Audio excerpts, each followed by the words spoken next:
Power sector reforms. We will incentivize electricity distribution reforms and augmentation of intrastate transmission capacity by states. This will improve financial health and capacity of electricity companies. Additional borrowing of 0.5% of GSDP will be allowed to states contingent on these reforms. Nuclear energy mission for Vikasit Bharat. Development of at least 100 gigawatt of nuclear energy by 2047 is essential for our energy transition efforts. For an active partnership with the private sector towards this goal, amendments to the Atomic Energy Act and the Civil Liability for Nuclear Damage Act will be taken up. A nuclear energy mission for research and development of small modular reactors with an outlay of 20,000 crore will be set up. At least 5 indigenously developed small modular reactors will be operationalized by 2033. Shipbuilding. The shipbuilding financial assistance policy will be revamped to address cost disadvantages.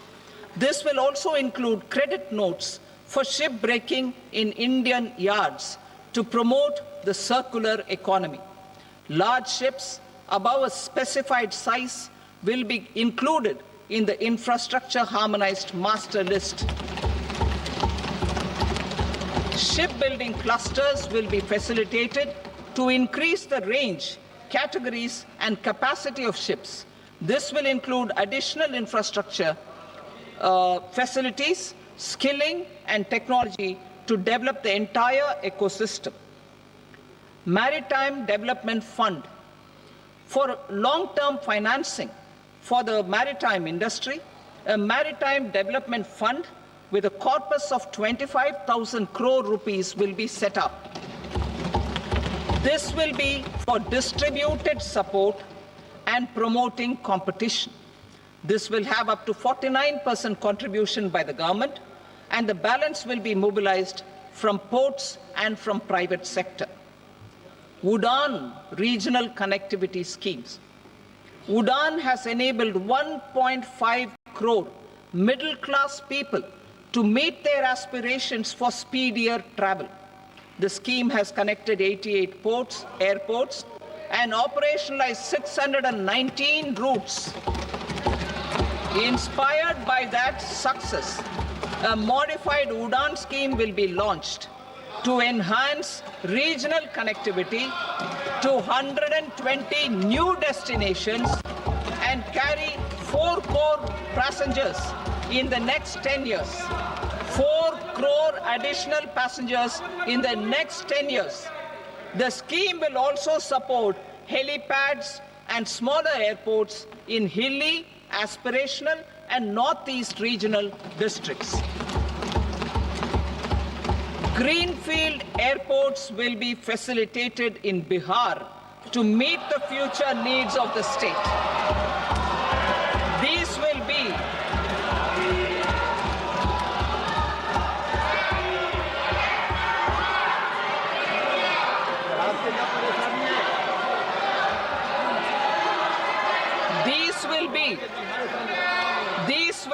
in addition to the expansion of the capacity of Patna Airport and a brownfield airport in Beta.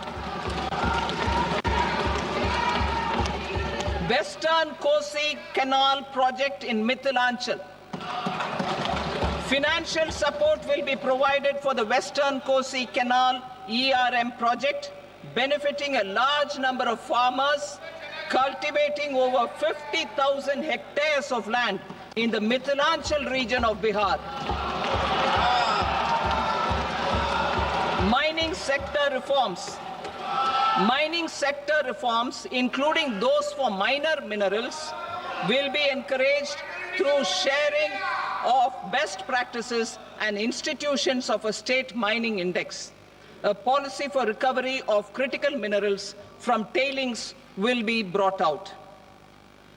Under the special window for affordable and mid-income housing, SWAMI, 50,000 dwelling units in stressed housing projects have been completed and keys handed over to home buyers.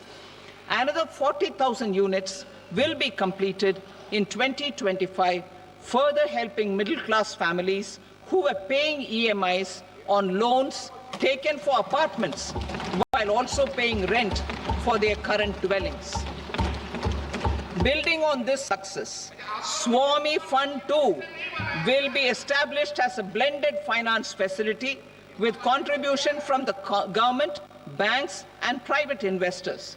This fund of 15,000 crore rupees will aim for expeditious completion of another 1 lakh units. PM Gati Shakti data for private sector. For furthering PPPs and assisting the private sector in project planning, access to relevant data and maps from the PM Gati Shakti portal will be provided. Tourism for employment-led growth. Top 50 tourist destination sites in the country will be developed in partnership with states through a challenge mode. Land for building key infrastructure will have to be provided by the states. Hotels in these destinations will be included in the infrastructure harmonized list. The following measures will be taken for facilitating employment-led growth.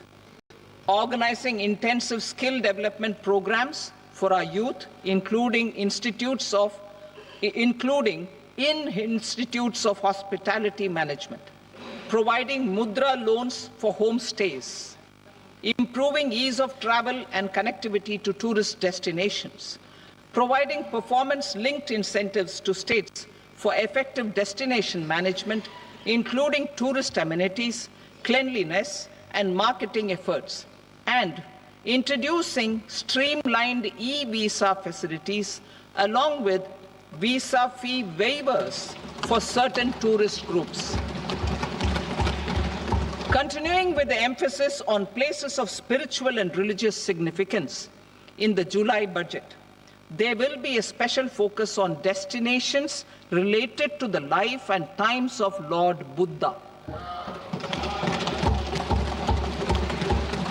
Medical tourism and heal in India.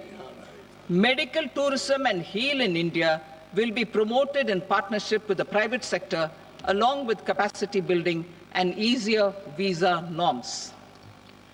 Investing in innovation. To implement private sector-driven research, development, and innovation initiatives announced in the July budget, I am now allocating 20,000 crore rupees for this purpose. A deep tech fund of funds will also be explored to catalyze the next generation startups as a part of this initiative.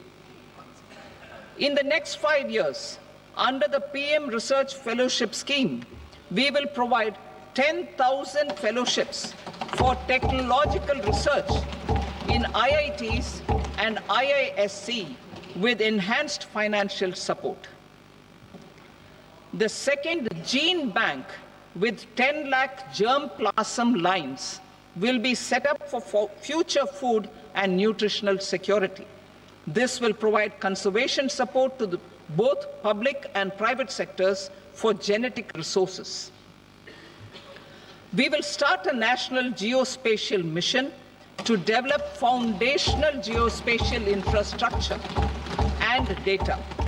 Using PM Gati Shakti, this mission will facilitate modernization of land records, urban planning, and design of infrastructure projects. A Gyan Bharatam mission for survey, documentation, and conservation of our manuscript heritage with academic institutions, museums, libraries, and private collectors will be undertaken to cover more than 1 crore manuscripts. We will set up a national digital repository of Indian knowledge systems for knowledge sharing. Now I move to exports as the fourth engine. We will set up an export promotion mission with sectoral and ministerial targets driven jointly by the Ministries of Commerce, MSME, and Finance. It will facilitate easy access to export credit, cross-border factoring support, support to MSMEs to tackle non-tariff measures in overseas markets. A digital public infrastructure, Bharat Trade Net, for international trade will be set up as a unified platform for trade documentation and financing solutions. This will complement the Unified Logistics Interface platform. The BTN will be aligned with international practices. Support will be provided to develop domestic manufacturing capacities for our economy's integration with global supply chains. Sectors will be identified based on objective criteria. Facilitation groups with participation of senior officers and industry representatives will be formed for select products and supply chains. Through this, there are huge opportunities related to Industry 4.0, which needs high skills and talent. Our youth have both. Our government will support the domestic electronic equipment industry to leverage this opportunity for the benefit of our youth. A national framework will be formulated as guidance to states for promoting global capability centers in emerging Tier 2 cities.